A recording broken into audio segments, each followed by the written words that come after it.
Hello, my name is Divya. So today I'm going to give a presentation on HTTP, which is also called as Hypertext Transfer Protocol. So let's start with the introduction.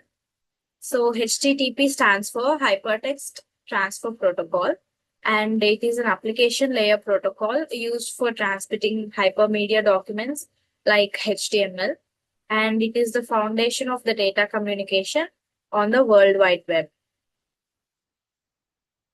And let's discuss about the features of HTTP.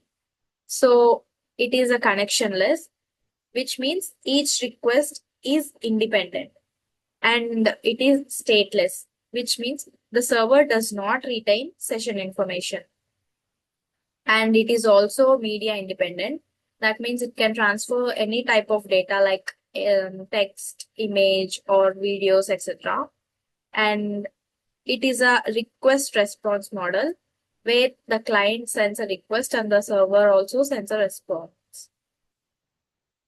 Let's check about the architecture. HTTP architecture. So here we have three parts where the first one is client, second one is server, and communication. So in the client, it sends HTTP request. It's usually a web browser, and the server processes the request and returns the response. So in the communication part, it happens via TCP or IP using port 80, which means HTTP, or 443 HTTPS. So HTTP request message. Here we have request line, which can be a method, URL, or HTTP version, and header fields, where it provides additional information about the host, user, agent, etc. And body, it contains optional data used in post or put. So about the HTTP response message, it has a status line where HTTP version, status code, and reason phrase are present, and it has header fields where metadata like content type or date, etc. are present, and it has the body, which contains the actual data sent from the server. So here we have some HTTP methods. Uh, we have 5 methods here. Let's discuss one by one. The first one is get. It is used to retrieve the data from the server.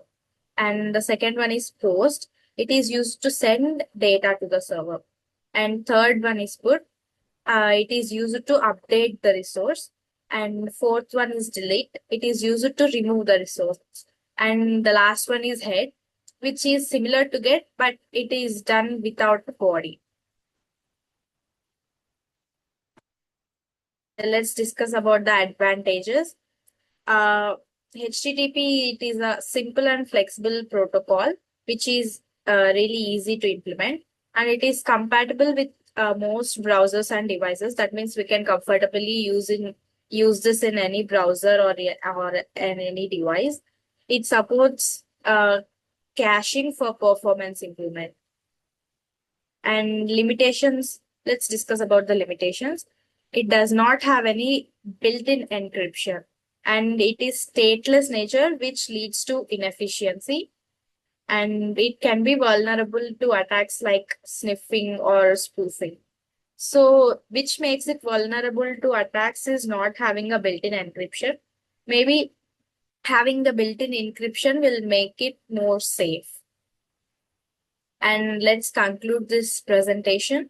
Actually, HTTP is the backbone of web communication. With the rise of security needs, HTTPS is now widely used than HTTP.